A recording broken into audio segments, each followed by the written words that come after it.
Well, the acting commissioner of the IRS is stepping down after less than 2 months on the job. Melanie Krause is resigning over a deal to share immigrants' tax information with ICE.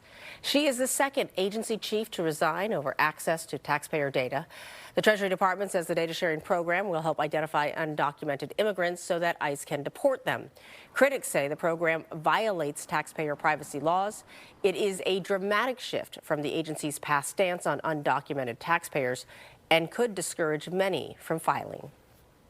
I never thought the IRS would work with ICE. That's something that never even crossed my mind. They're just hesitant to do their taxes, but some have no choice and have to file anyways. People without legal status pay billions of dollars in taxes, filing under tax identification numbers. They've been encouraged to pay their taxes.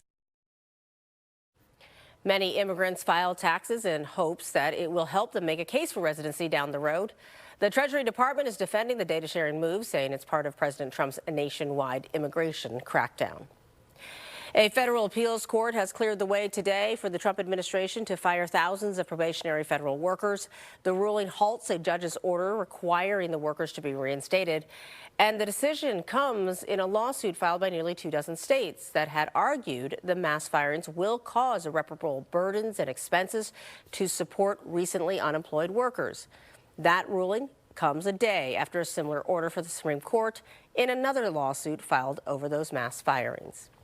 Health and Human Services Secretary Robert F. Kennedy Jr. is facing mounting criticism from Democrats over recent cuts to his department. This all comes as he continues to make his Make America Healthy Again tour.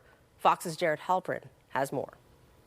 Health and Human Services Secretary Robert F. Kennedy Jr. wrapping up his Make America Healthy Again tour on Wednesday with a visit to New Mexico. Yesterday, he stopped in Arizona to endorse a bill that bans highly processed foods in school lunches. We need to take care of these little ones. It is our obligation. It is the obligation of every member of this elected body. And let's call them to task when they don't do the obvious thing. Earlier in the week, Kennedy visited Texas, where a second child recently died from a measles-related illness, despite previously resisting calls to encourage widespread MMR vaccinations. The secretary is now recommending children get the shots, though some Democrats say it is too little, too late. There are 2 children in Texas that are dead now. And you going to visit them does not take away from the fact that it was completely avoidable.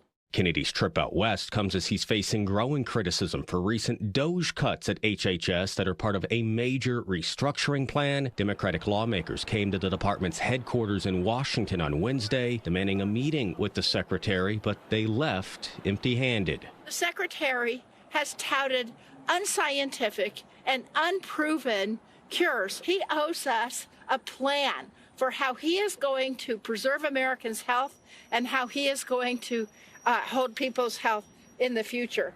Last week, Kennedy said some of the 10,000 HHS jobs that were terminated would be reinstated because they were mistakenly cut. In Washington, Jared Halpern, Fox News.